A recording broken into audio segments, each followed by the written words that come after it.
देश का लोकतंत्र नहीं बचेगा तो मैं समझता हूं कि संविधान भी नहीं बचेगा, और संविधान नहीं बचेगा तो देश की एकता और अखंडता को खतरा होगा।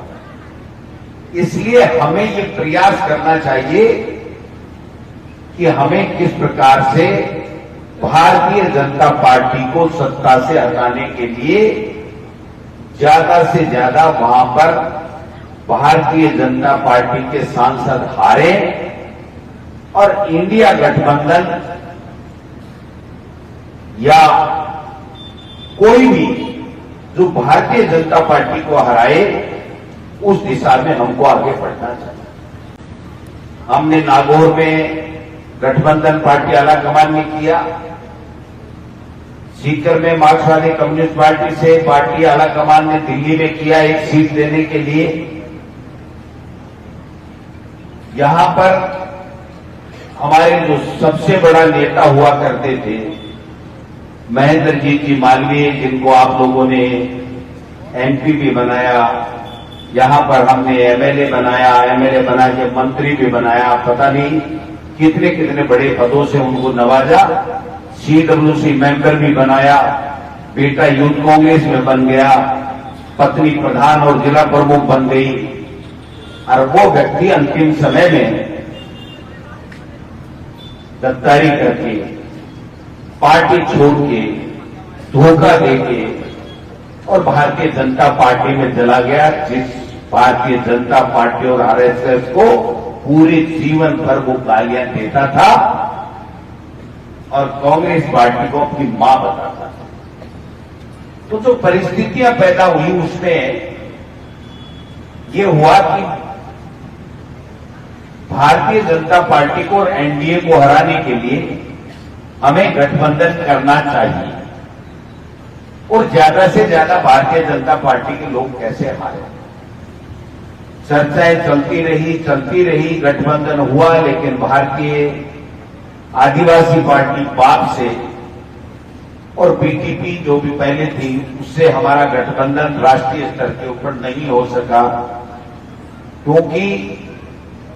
उनका मध्य प्रदेश, गुजरात, झारखंड, पता नहीं कहां क्या क्या डिमांडें थी, और वो डिमांडें हमारी पार्टी राष्ट्रीय नेतृत्व उसकी पूरी नहीं कर सका और हमारा गठबंधन नहीं हुआ। लेकिन चूंकि हमें भारतीय जनता पार्टी को हराना था, इसलिए पार्टी आलाकमान ने प्रदेश नेतृत्व और हमारे प्रभारी के ऊपर ये बात छोड़ी कि आप देख लीजिए, हमारा पहला उद्देश्य होना चाहिए कांग्रेस जीते,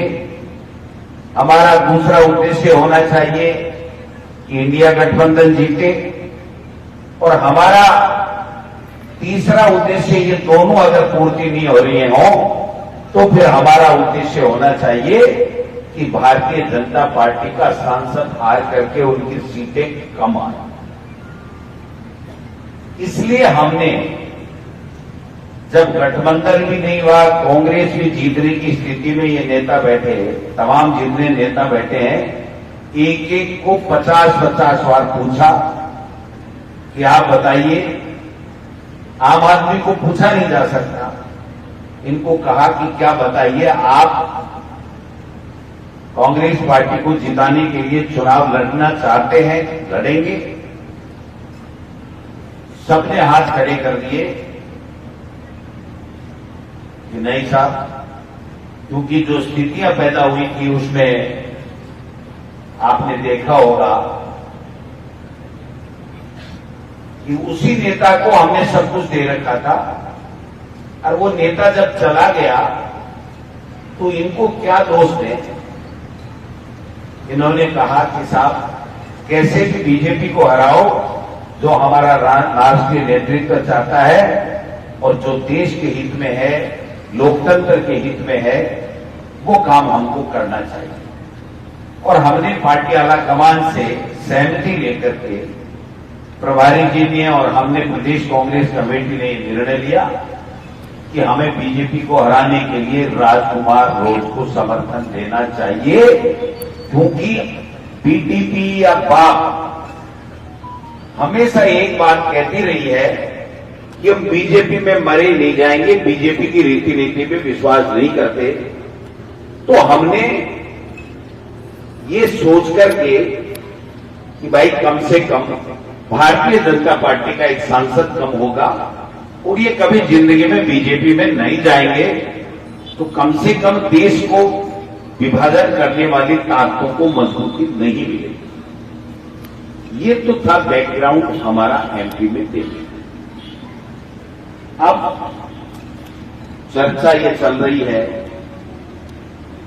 आम आदमी पूछता है, पत्रकार पूछते हैं कि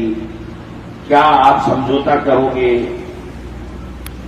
क्या समझौते में सीट देंगे, समूह पे लड़ेंगे, नहीं लड़ेंगे। मैं आपको बहुत स्पष्ट कर देना चाहता हूं, हमारा काम टिकट वितरण तक, जब तक पार्टी हाईकमान टिकट नहीं दे तब तक हम सबका एक ही काम है, कांग्रेस के नेता और कार्यकर्ताओं का, कि दिन रात मेहनत करके हमारी पार्टी को, हमारे पार्टी के संगठन को मजबूत करें। उस दिशा में हम लोग काम करें। अगर आपके पास ताकत है, आप जीतिए, कहीं किसी से समझौता करने की 1% भी आवश्यकता नहीं है।